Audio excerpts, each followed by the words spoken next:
وہ یہاں ادھر سے مخلوق کس نے کہا بھائی؟ آپ نے؟ اچھا، وہ ساڈا اپنا شہزادہ کھڑا ہے. ساری مخلوق سے افضل اس کو سمجھیں. پہلے یہ سمجھیں کہ حضور نبی کن کے ہیں، کیونکہ ہر نبی اپنی امت میں افضل ہے تو حضور بھی اپنی امت میں افضل ہیں. لیکن حضور کی امت کا دائرہ کیا ہے کہ کہاں تک امت ہے؟ تو حضور نے فرمایا سب کو صلی اللہ علیہ وسلم، بعثت الی الخلق کافۃ، اللہ نے مجھے اپنی ساری مخلوق کا نبی بنا کر بھیجا ہے. اب وہ جس کا رب ہے، حضور ان کے نبی ہیں. وہ آسمانوں کا رب، یہ آسمانوں کے نبی. وہ زمین کے رب، یہ زمین کے نبی. وہ چاند سورج ستاروں کے رب، یہ چاند سورج ستاروں کے نبی. وہ عرش و کرسی لوح و قلم کے رب، یہ عرش کرسی لوح و قلم کے نبی. وہ پوری کائنات کا رب، یہ ساری کائنات کے نبی. کوئی چیز رب کی مخلوق ہونے سے باہر نہیں نکل سکتی، تو کائنات کی مخلوق کی کوئی چیز محمد کی نبوت کے دائرے سے باہر نہیں نکل سکتی. جس کا اللہ رب ہے اور وہ رب کی مخلوق ہے، ہر اس چیز کے حضور نبی ہیں اور ہر چیز حضور کی امت میں شامل ہے.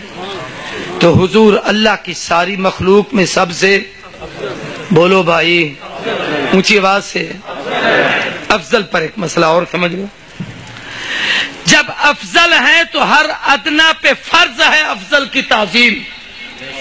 حضور اللہ کی ساری مخلوق میں افضل ہیں تو ساری مخلوق پہ فرض ہے حضور کی تعظیم کریں. فرشتوں پہ بھی فرض ہے، جنوں پر بھی فرض ہے، عرش پر بھی فرض ہے، کرسی پہ بھی فرض ہے، لوح پر بھی فرض ہے، قلم پر بھی فرض ہے. اس لیے علماء نے لکھا ہے قلم پہ فرض ہے تعریف میرے نبی کی لکھے گی. عرش اللہ کی تجلیات کی آماج گاہ ہے، لیکن اس پر اتفاق ہے کہ حضور کی ذات عرش سے بھی افضل ہے. اس لیے جو رحمت حضور صلی اللہ علیہ وسلم کے روضہ اطہر پر، آپ کے جسم اطہر پہ اللہ کی طرف سے آ رہی ہے، وہ رحمت خدا کے عرش پر بھی نہیں آ رہی، اس لیے کہ حضور افضل ہے. تو ساری مخلوق پہ فرض ہے کہ حضور کی تعظیم کرے. تیسری عقیدے کی بات یہ ہے، یہ عقیدہ بتا رہا ہوں کہ حضور پر ایمان کیسا ہو. پانی دیجیے.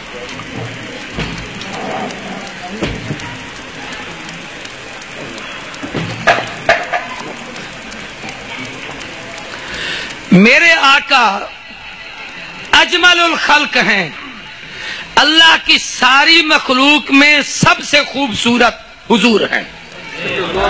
سارے کو سب سے خوبصورت.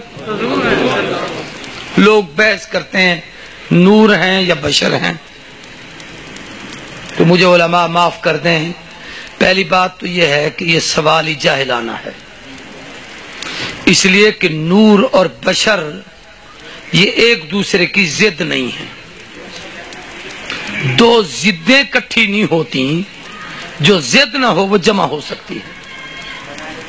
نور کی ضد ظلمت ہے. کیا ہے؟ من الظلمات الی النور. نور کی ضد کیا ہے؟ ظلمت ہے. ظلم کہتے ہیں اندھیرے کو، ظلمت کہتے ہیں اندھیرے کو، اور نور کہتے ہیں، زور سے بولو. اب میں تم سے یہ سوال تو کر سکتا ہوں کہ حضور کے متعلق ہم مسلمانوں کا عقیدہ ظلمت کا ہے یا نور کا؟ سارے بولو، جو نور مانتے ہو ہاتھ کھڑا کرو. نور. جزاک اللہ. اب دوسرا سوال، انسان کی ضد نور نہیں کہ یہ انسان ہے کہ نور ہے. انسان کی ضد ہے جن. قرآن میں ہے من الجنۃ والناس وما خلقت الجن والانس. تو اب میں مسلمانوں تم سے پوچھتا ہوں، حضور کو انسان مانتے ہو یا جن؟ جو انسان مانتے ہیں وہ ہاتھ کھڑا کریں. اب جو نبی کے انسان ہونے کا منکر ہے، گویا اس نے نبی کو جن مانا، الیاذ باللہ. جو حضور کے نور ہونے کا منکر ہے، اس نے نبی کو ظلمت مانا. میرے علماء دیوبند کا عقیدہ یہ ہے کہ حضور انسان ایسے ہیں کہ ابراہیم خلیل مقابلہ نہ کرے، نبی نور ایسا ہے کہ جبریل مقابلہ نہ کرے۔ بھئی تشبیہ ہی غلط ہے کہ کیسا نور ہے۔